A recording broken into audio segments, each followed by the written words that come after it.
Bangladesh Islamic foundation থেকে যারা Facebook চালান, আপনারা গতকালকে দেখেছেন যে 2 দিন আগে আমরা দেখেছি যে ইসলামিক ফাউন্ডেশন থেকে গত বছর 2023 সালে ইসলামিক ফাউন্ডেশনের মধ্যে ছিল যে পবিত্র ঈদে মিলাদুন নবী সাল্লাল্লাহু আলাইহি ওয়াসাল্লাম এর উপর একটা হেডলাইন ছিল 2023 সালে।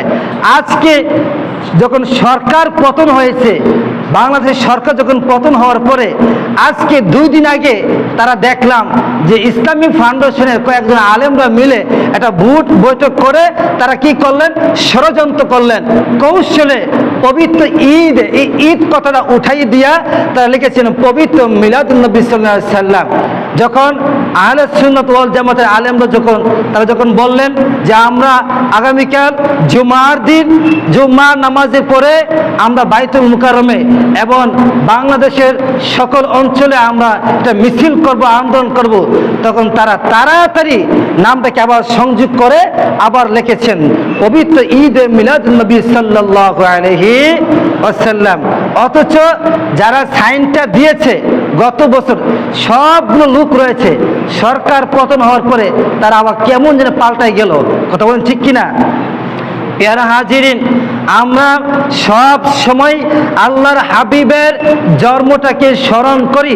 আল্লাহর হাবিবের এই মিলাদুন নবী সাল্লাল্লাহু আলাইহি সাল্লাম এই জন্মের কথা যারা স্মরণ করে তারাই প্রকৃত আশিক। কথা বলেন ঠিক কিনা?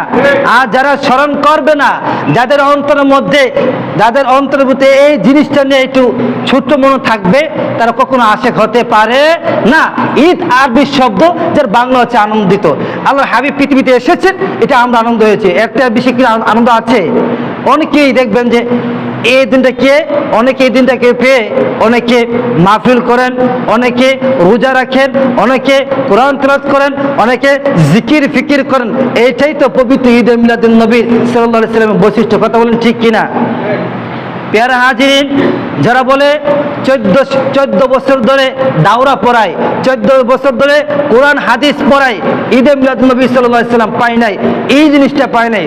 আমি বলতে চাই 14 বছর ধরে যাই পড়েন, আপনার একটা ছোট্ট একটা মানুষ যে একেবারে রিক্সা চালায়, সেও বুঝবে যে আল্লাহর হাবিবের জন্মদিন পৃথিবীতে এসেছেন, এটা অত্যন্ত আনন্দিত দিন। কথা বলেন ঠিক কিনা?